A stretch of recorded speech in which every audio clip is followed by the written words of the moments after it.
தமிழக வெற்றி கழகம் மாபெரும் வெற்றியை தேர்தலிலே பெற்றது. அந்த வெற்றியை பெற்றதுக்கு பிறகு அதையும் கண்டறிவதற்கு ஒரு பொதுக்குழுவை கூட்ட மாட்டேன் என்று கூறுகின்ற அனைத்து இந்திய அண்ணா திராவிட முன்னேற்ற கழகம் ஒரு புறம், அதை ஒதுக்க வேண்டியது காலத்தின் கட்டாயம்.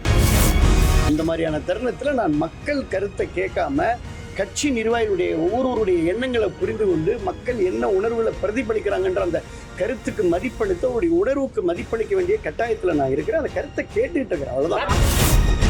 இதில் குதிரை பேரத்திற்கு வழி இருக்கிறது, பண பரிமாற்றம் நடந்திருப்பதற்கு வழி இருப்பதாக நாங்கள் உணர்கின்றோம், நாங்கள் அறிகின்றோம். அப்படி இருக்கின்ற போது இதை சிபிஐ விசாரணை செய்ய வேண்டும்.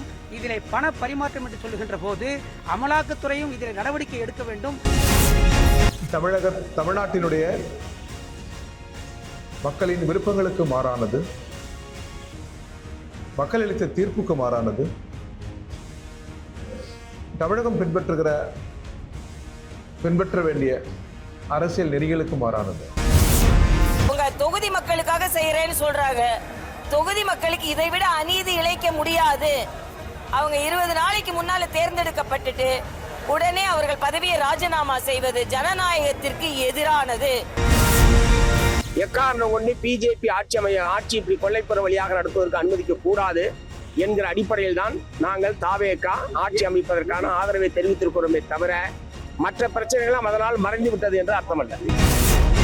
கூட்டணி கட்சியில் இருக்கிறவர்கள் அவர்கள் சுய பரிசோதனை செய்ய வேண்டும். எதனால் நாம் தோல்வியுற்றோம் என்று ஆராய வேண்டுமே தவிர காங்கிரஸ் கட்சியை குறை கூறுவதனால அவர்கள் செய்த தவறை மறைக்க முடியாது அல்லது மறக்க முடியாது.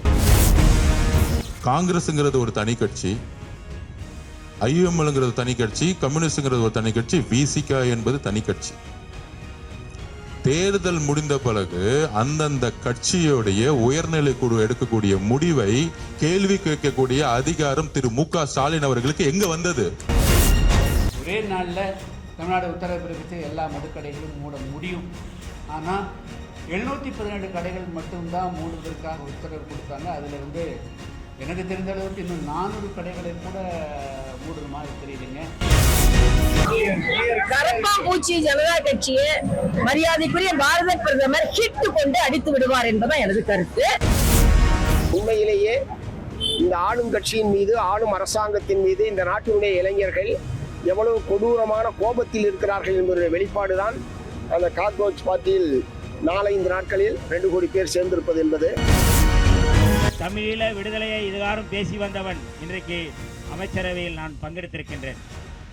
அந்த கொள்கையிலிருந்து ஒருபோதும் நான் பின்வாங்குவது இல்லை. எனக்கு இந்த கொள்கைதான் முதன்மையானது.